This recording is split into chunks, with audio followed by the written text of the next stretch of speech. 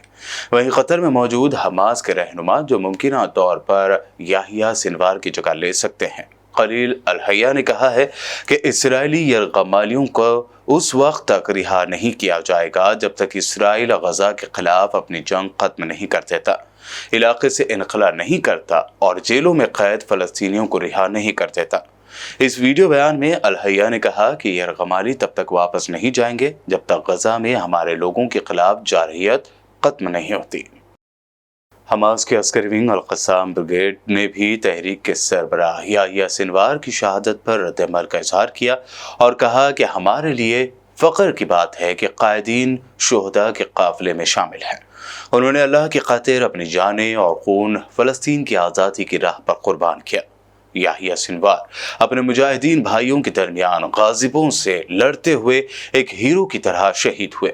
तर्जमान का कहना था कि अबू इब्राहिम यानी याहिया सिनवार ने अपनी जवानी कैदी के तौर पर कुर्बान की और 20 साल से ज़्यादा अरसे तक इसराइली जेलों में कैद रहे। अगर दुश्मन ये सोचता है कि कैदीन की शहादत से मज़ाहमत खत्म या हम पीछे हट जाएंगे तो ये उसकी भूल है, बल्कि ये तहरीक जारी रहेगी और मज़ीद आगे बढ़ेगी। अफगानिस्तान में तालिबान हुकूमत ने हमास के सरबराह याहिया सिनवार की शहादत पर अफसोस का इजहार किया है। अफगान हुकूमत के तर्जमान ज़बीहुल्लाह मुजाहिद की जानिब से जारी बयान में कहा गया है कि अल्लाह की राह में शहादत हर मुसलमान और लड़ने वाले मुजाहिद का सबसे बड़ा ख्वाब है। हम बहादुर मुजाहिद भाई याहिया सिनवार की शहादत पर इस्लामी तंजीम हमास, तमाम मुजाहिदीन और ख़ास तौर पर फ़लस्तीन के मजलूम और मुजाहिद अवाम से ताज़ियत का इजहार करते हैं। उनका कहना था कि काबिज इसराइलियों को ये नहीं भूलना चाहिए कि मुजाहिदीन कायदीन की शहादत से दुश्मन के खिलाफ जद्दोजहद को कई गुना ज़्यादा मजबूती मिलेगी। अफगान हुकूमत ने तमाम मुसलमानों से मुतालबा भी किया कि वो फ़लस्तीन के मजलूम अवाम के मौक़िफ़ की हिमायत करें, उनके पीछे खड़े हों और इस हवाले से जिम्मेदारी पूरी करें जो सब पर लागू होती है। याहिया सिनवार की शहादत पर अमीर कतर की वालिदा शेखा मौजा बिन्त नासिर ने रद्द-ए-अमल ज़ाहिर करते हुए याहिया सिनवार की शहादत पर उन्हें ख़िराज तहसीन पेश किया है और उनके लिए पैगाम भी जारी किया है। कतर के अमीर तमीम बिन हमद अल सानी की वालिदा शेखा मौजा बिन्त नासिर ने सोशल मीडिया पर अपने पैगाम में कहा कि याहिया नाम का मतलब है वो जो जिंदा है। उन्होंने इसे मुर्दा समझा, लेकिन वो जिंदा है। वर्ल्ड न्यूज़ में वक्त हुआ है एक शॉर्ट ब्रेक का। जल्द लौटेंगे और देखेंगे मज़ीद अहम खबरें।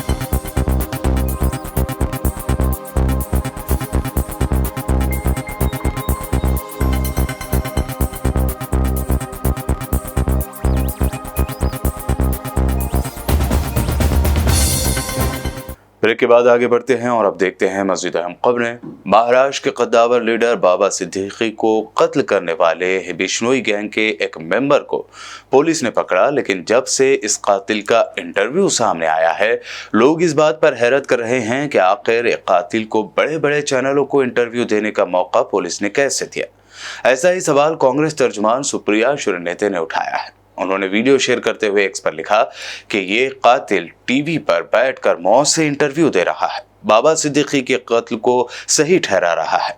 जिस पुलिस के सामने उस कातिल को कांपना चाहिए था, वो पुलिस पीछे तमाशाई बनी बैठी है, वो कत्ल की दिलचस्प कहानियां सुना रहा है।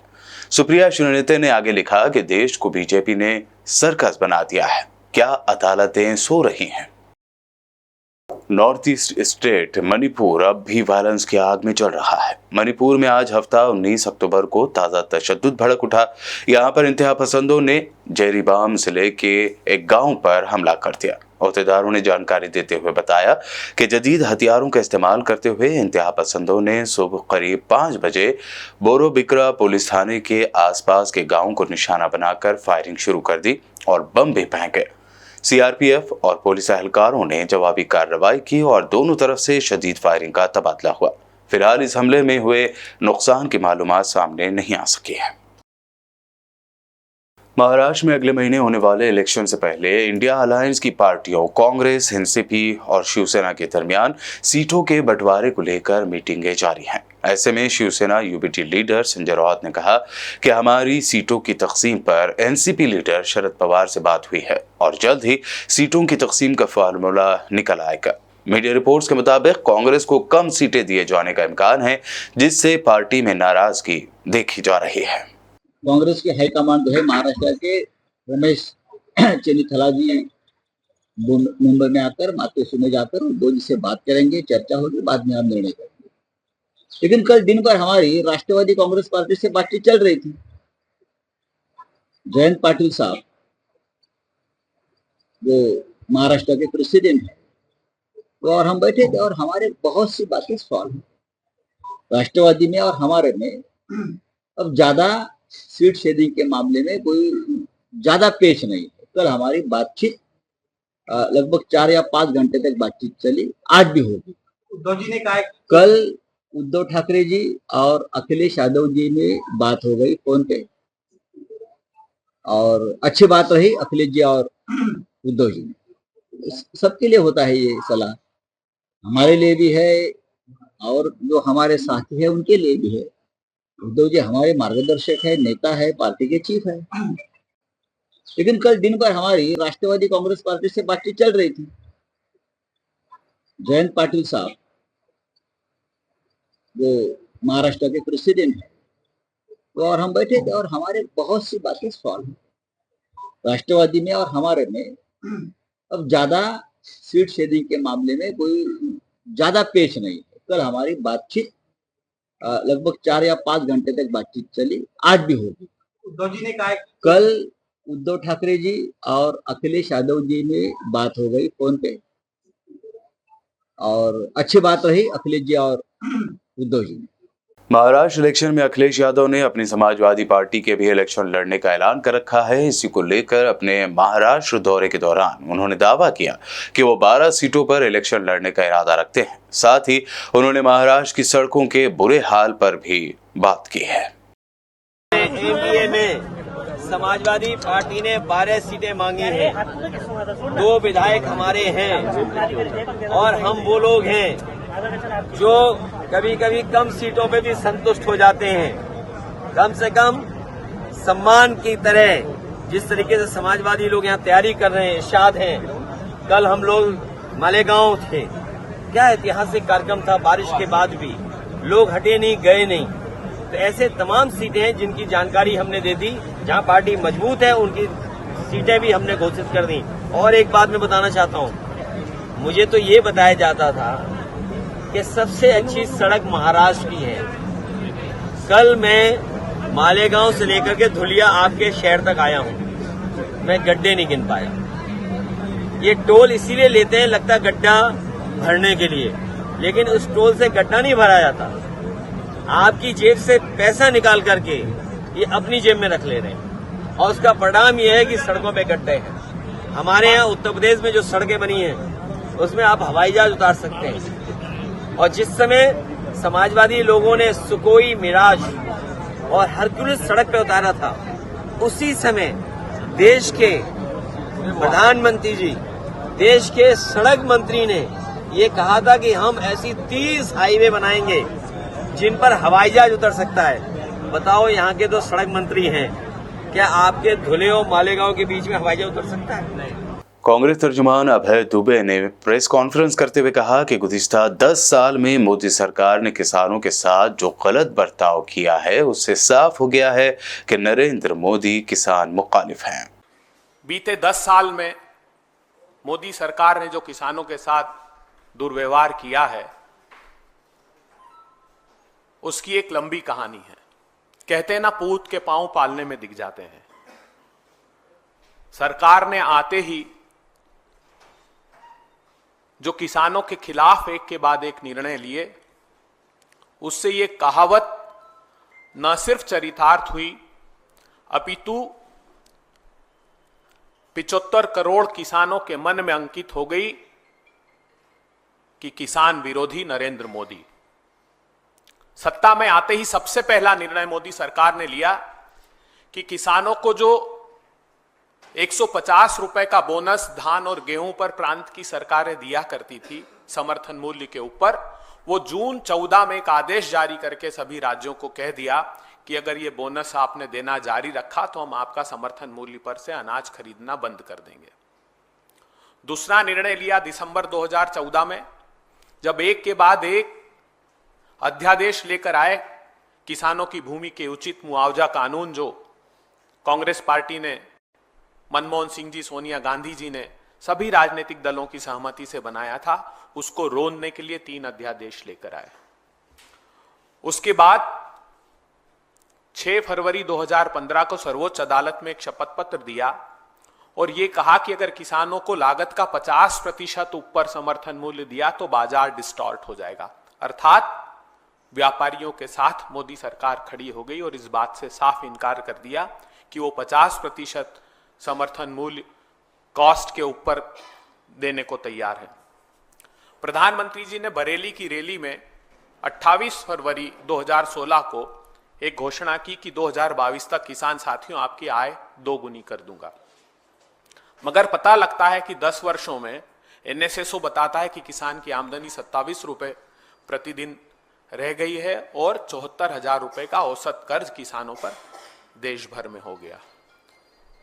फरवरी 2016 में ही खरीफ सीजन में सीहोर में प्रधानमंत्री जी ने एक रैली को संबोधित किया और कहा कि विश्व की सबसे अच्छी फसल बीमा योजना में किसान भाइयों के लिए लेकर आ रहा हूं। उसका हश्र यह हुआ कि आज निजी कंपनियों ने 64,000 करोड़ रुपए का मुनाफा कमाया। किसानों को तो उसका लाभ नहीं मिला, मगर निजी कंपनी मुनाफा योजना बनकर ये योजना रह गई। फिर हमने देखा कि प्रधानमंत्री ने कहा कि कोविड के समय आपदा को अवसर में तब्दील करना है, तो अपने मुट्ठी भर धन्ना सेठ दोस्तों के लिए 2020 में फिर अध्यादेश लेकर आए और कृषि के क्रूर काले कानून लेकर आए गए। अब आज पता लगता है कि वो क्रूर काले कानून, नीति आयोग में उसका मसौदा एक अमीरी उद्योगपति भारतीय मूल के शरद मराठे, उन्होंने ये प्रस्ताव दिया था, जिसको ये कृषि के क्रूर काले कानून के रूप में लेकर आए। वो कानून भी इसलिए लेकर आए थे कि इसेंशियल कमोडिटी एक्ट में संशोधन करके वैल्यू चेन पार्टिसिपेंट्स को असीमित मात्रा में संग्रहण की अनुमति, भंडारण की अनुमति दे दें और उससे वो असीमित मात्रा में भंडार करके ऐसे समय फसलें बाजार में बेच दें जिस जब किसानों की फसलें आने वाली हो और प्राइसेस क्रैश हो जाए और किसानों को फसलों के दाम नहीं मिल पाए। संजय सिंह, मनीष सिसोदिया और अरविंद केजरीवाल के बाद अब आम आदमी पार्टी लीडर और दिल्ली के साबिक मिनिस्टर सत्येंद्र जैन को भी अदालत से जमानत मिल गई और वो कल जेल से बाहर आ गए। आम आदमी पार्टी ने उनके जेल से बाहर आने के बाद जश्न मनाया। आम आदमी पार्टी ने उनकी रिहाई को सच की जीत करार दिया। मुझे बहुत खुशी है कि हमारे भाई, हमारे मित्र, हमारी पार्टी के सीनियर लीडर सत्येंद्र जैन जी को ऑनरेबल कोर्ट से जमानत मिल गई है। सत्येंद्र जैन जी इस देश में मोहल्ला क्लिनिक की क्रांति के जनक हैं।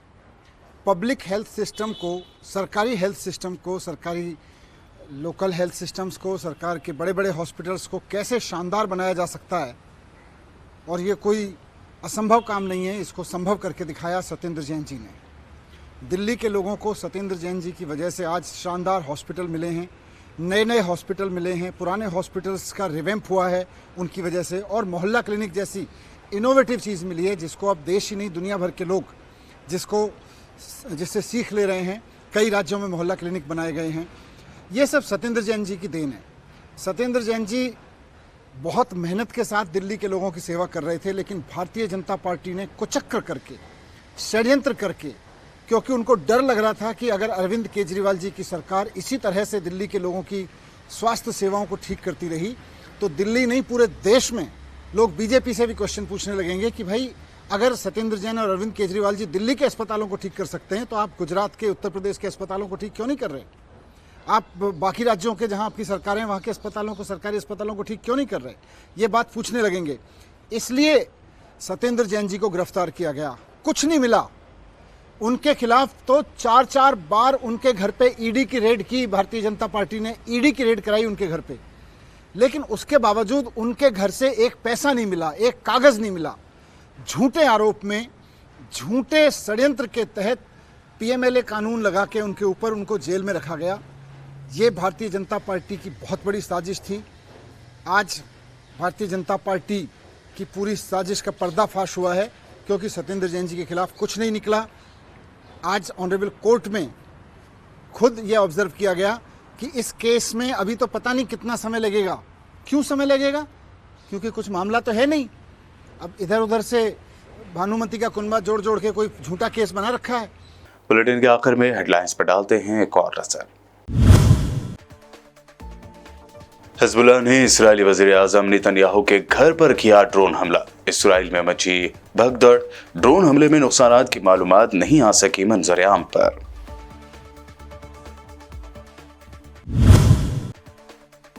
जॉर्डन का बॉर्डर पार करके उर्दूनी नौजवानों ने इस्राएली चौकियों पर किया हमला। 2 इस्राएली फौजी जख्मी। जॉर्डन आर्मी की वर्दी में थे हमलावर। जवाबी फायरिंग में दोनों ही हलाक।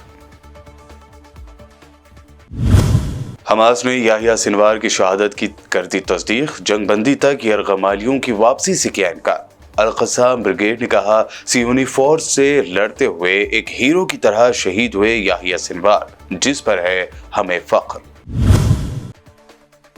तालिबान ने याहिया सिनवार की मौत पर जाहिर किया अफसोस। कहा, शहादत हर मुसलमान और लड़ने वाले मुजाहिद का सबसे बड़ा ख्वाब। अमीर कतर की वालदा ने भी हमास के मकतूल रहनुमा को पेश किया खिराज। बाबा सिद्दीकी के कातिल के टीवी चैनलों को दिए इंटरव्यू पर हर कोई हैरान। सुप्रिया श्रीनेती ने कहा, जिसे पुलिस से डरना चाहिए वो इंटरव्यू दे रहा है और पुलिस पीछे खामोश तमाशाई बनी बैठी है। भाजपा ने देश को बना दिया है सर्कस।